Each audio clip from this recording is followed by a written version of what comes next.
माँ कात्यायनी दुर्गा की छठवीं शक्ति, भव्य और दिव्य स्वरूप वाली माँ की कथा।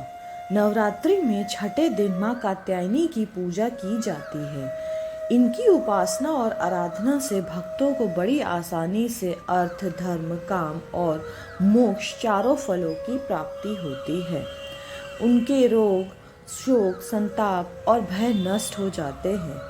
जन्मों के समस्त पाप भी नष्ट हो जाते हैं। इस देवी को नवरात्रि में छठे दिन पूजा जाता है। कात्य गोत्र में विश्व प्रसिद्ध महर्षि कात्यायन ने भगवती पराम्बा की उपासना की, कठिन तपस्या की।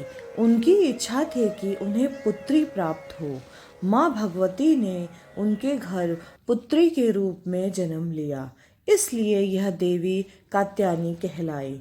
इनका गुण शोध कार्य है, इसलिए इस वैज्ञानिक युग में कात्यायनी का महत्व सर्वाधिक हो जाता है। इनकी कृपा से ही सारे कार्य पूरे हो जाते हैं। ये वैद्यनाथ नामक स्थान पर प्रकट होकर पूजी गई माँ कात्यायनी अमोघ फलदायिनी है। भगवान कृष्ण को पति रूप में पाने के लिए व्रज की गोपियों ने इन्हीं की पूजा की थी। यह पूजा कालिंदी यमुना के तट पर की गई थी, इसलिए ये व्रज मंडल की अधिष्ठात्री देवी के रूप में प्रतिष्ठित है। इनका स्वरूप अत्यंत भव्य दिव्य है। ये स्वर्ण के समान चमकीली हैं और भास्वर हैं।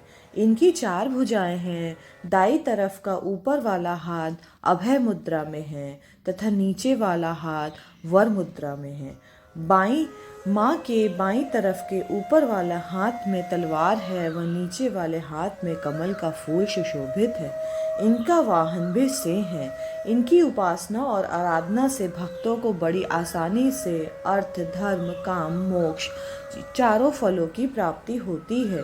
भक्तों के रोग, शोक, संताप और भय नष्ट हो जाते हैं। जन्मों के समस्त पाप भी नष्ट हो जाते हैं।